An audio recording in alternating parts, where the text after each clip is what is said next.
Fala pessoal, tudo bem com vocês? Aqui é o professor Marcos Vinícius, estamos aqui em mais um vídeo do canal Divina Filosofia, canal este voltado para as reflexões filosóficas, religiosas, teológicas, políticas, enfim. Canal voltado para pensar. E no vídeo de hoje nós vamos abordar a América para os americanos.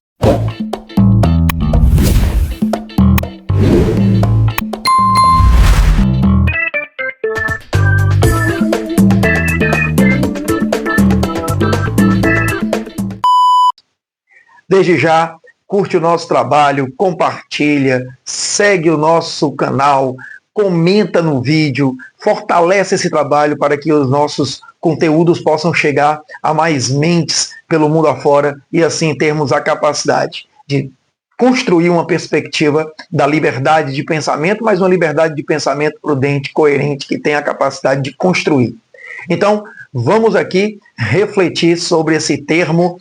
E aí, para quem lembra das aulas de história, principalmente quando se fala do processo de independência do Brasil, aquela querela com Portugal, do reconhecimento, do não reconhecimento, enfim. Os Estados Unidos da América foi o primeiro país a reconhecer a nossa independência ali em meados de 1824, com a doutrina Monroe, né? A famosa América para os americanos, trazia no seu conjunto ideário, né, no seu ideário maior, no seu ideário supremo, a noção de uma América livre, de uma América independente, de uma América que pudesse vivenciar a sua autonomia. Mas reflitamos um pouco, até dentro de uma perspectiva semântica, o que significa a América para os americanos? Americanos, se nós levarmos ao pé da letra, seriam todos os povos, os três continentes que compõem essa região, América do Sul, América Central e América do Norte. Todavia, quando nós falamos em americanos, nós imediatamente relembramos de quem? Daqueles que nascem nos Estados Unidos da América. Portanto, essa questão, até mesmo linguística, estadunidense, americano, enfim. Mas o fato é que os próprios americanos ou os próprios estadunidenses se autoproclamam americanos. Portanto, nesse sentido, essa América seria para quem? Seria para os americanos estadunidenses ou seria para a América dos americanos no seu conjunto mais amplo? A América do Sul para os sul-americanos, a América Central para os que nasceram na América Central e a América do Norte para os norte-americanos, incluindo aí Canadá, México e Estados Unidos. A questão é que a visão imperialista construída no século XIX, já que nós estamos falando desse contexto, fazia com que os Estados Unidos, que ali começava a emergir enquanto uma superpotência, uma vez que o seu processo de independência favoreceu principalmente porque foram aquelas elites que ficavam ali nas 13 colônias do norte, favoreceu esse desenvolvimento econômico e desenvolvimento industrial que todos nós conhecemos até hoje, o potencial econômico, o potencial industrial bélico armamentista que os Estados Unidos possuem. Todavia, nós sabemos também que esse potencial ele começou a se colocar à amostra depois do Tratado de Versalhes, depois da Primeira Guerra Mundial, onde os Estados Unidos saiu como credor.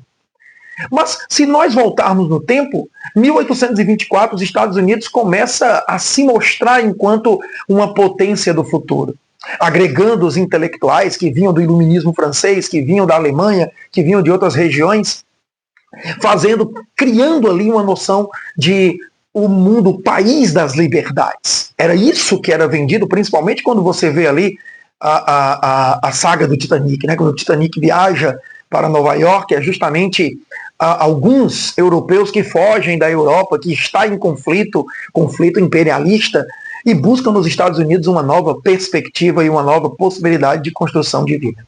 Os Estados Unidos vendeu essa ideia, mas sem fugir da capacidade imperialista. É aí que nós temos a noção das zonas de influência, comum durante o imperialismo. Cada região, é a teoria do espaço vital, cada região determinava o seu espaço de comando. Portanto, essa mentalidade América para os americanos está condicionada à ideia da criação do espaço de influência, a zona de influência, que é o continente americano para os Estados Unidos. Portanto, essa ideia alimentada lá no século XIX, a partir da doutrina Monroe, acabou perpassando os tempos e chegou no século XX. E no século XX, os Estados Unidos, após a Primeira Guerra Mundial, torna o mundo dependente das suas mercadorias, cria essa lógica do consumo denunciada, apontada pela indústria cultural, um consumo que, acima de tudo, é vendido não a mercadoria em si, não o objeto, mas a vivência, a prática, a cultura, o modelo de ser americano. Os Estados Unidos implementou no mundo a condição de que civilizado é o americano, desenvolvido é o americano, de que a grande maravilha civilizatória da humanidade é os Estados Unidos. E eles sempre usam o americano, né? A ideia do americano, para justamente infiltrar nas mentes de todos aqueles que compõem este continente de que o americano é aquele que vem dos Estados Unidos, é aquele que exerce o poderio a partir dos Estados Unidos. Portanto, essa lógica que, após a Primeira Guerra Mundial, se transforma numa forma de imperialismo do consumo, imperialismo do capitalismo, sucumbe em 29, mas os Estados Unidos, a partir de uma ação estratégica e muito bem desenvolvida pelo Roosevelt, pautado justamente na teoria keynesiana de intervenção do Estado de forma salutar, não do mesmo modo, na mesma proporção que o modelo socialista, mas os Estados Unidos ele consegue criar uma medida de recuperação para o país. Tempos depois abre para o liberalismo. A Guerra Fria já foi uma prerrogativa dessa noção imperialista que os Estados Unidos desenvolveu. Portanto, nós temos duas ideias imperialistas, a zona de influência russa e a zona de influência americana. Cuba, por exemplo, foi um ponto fora da curva. Ali foi uma afronta imensa para os Estados Unidos, porque a Rússia conseguiu infiltrar o seu modelo político dentro do continente americano. E os Estados Unidos, então, conseguem, de certa forma, combater esse processo a partir dos embargos. E esses embargos são as estratégias que os Estados Unidos utilizam para poder isolar nações que vão no contraponto da sua ideia, que vão no contraponto dos seus interesses. É o que aconteceu com a Cuba, é o que aconteceu também com a Venezuela. E aí, nesse sentido, nós vamos entender que esse imperialismo, e nós não estamos equivocados de forma alguma em afirmar que há uma mentalidade imperialista americana de conquistas, de expansão, tira-se pela ideia do Donald Trump de ser aquele que vai regenciar o governo venezuelano, aquele que vai invadir a Groenlândia, entrando em conflito com um país da OTAN, colocando a OTAN em risco. Ou seja, a mentalidade americana está voltada para o expansionismo. E o expansionismo é imperialismo. Roma foi imperialista, expansionista, tanto é que formou um império. Portanto, Donald Trump está tentando forçar esse império no mundo, impondo, a partir da sua força bélica, ameaças e também a capacidade com a questão econômica, ameaças ao mundo todo. Aquele que não seguir a cartilha americana acabará sendo invadido, acabará sofrendo embargo. As taxações é um exemplo claro disso. Portanto, o que nós temos que entender? A América para os americanos nunca foi tirada de contexto. Nunca foi isolada. Porque a mentalidade imperialista não é exclusivamente do Donald Trump. Todos os presidentes americanos tiveram, nem que fosse um pequeno, ou uma micropartícula de mentalidade imperialista. Obama, Clinton, o Biden, o Bush, todos tiveram essa mentalidade imperialista da sobrepujança dos Estados Unidos em relação ao mundo. Donald Trump, portanto, está colocando isso em prática, de uma maneira muito mais ampla, de uma maneira muito evidente, rasgada, como dizem aqui no Cearenseis. Por isso que nós temos que entender que o processo de expansão dos Estados Unidos está aí a galope. O processo de expansão americano está, o projeto de expansão americano está em execução. E a Venezuela, ela acabou sendo esse espaço, esse laboratório que os Estados Unidos utilizou para mostrar ao mundo a sua capacidade. E o interesse que os Estados Unidos têm em dominar regiões estratégicas do mundo. Veja só, a Venezuela está se comprometendo, ainda não oficial, mas está se comprometendo a oferecer 50 milhões de barris de petróleo. Ou seja, meus queridos, nós estamos na evidência clara dessa dominação imperialista, esse neo-imperialismo que o mundo está vivendo sob a égide dos Estados Unidos. Portanto, essa América para os americanos está a todo vapor. Donald Trump resgata isso e coloca em prática.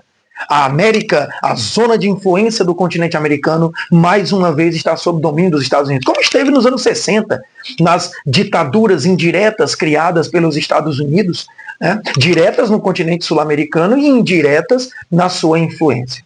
O que nós estamos vivenciando é a perda da autonomia do nosso continente. Portanto, é algo histórico que está acontecendo, nós somos testemunhas vivas desse processo. Só peço que tenhamos muita cautela nas nossas análises, que não vibremos a partir de discussões polarizadas, porque a nossa autonomia, a nossa liberdade está de fato em risco. E falo do continente inteiro. Não é apenas da Venezuela ou da Colômbia que foi ameaçada, mas também nós, Brasil, Argentina, cada uma dentro da sua condição de estratégia de ação que os Estados Unidos têm para cada país, mas nós estamos com a nossa liberdade ameaçada, a nossa autonomia ameaçada.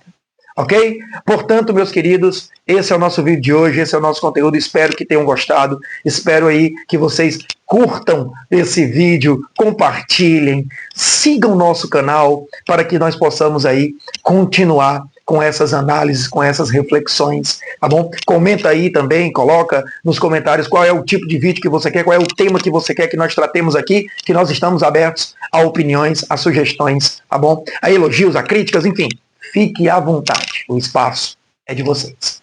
Valeu, grande abraço e até o próximo conteúdo.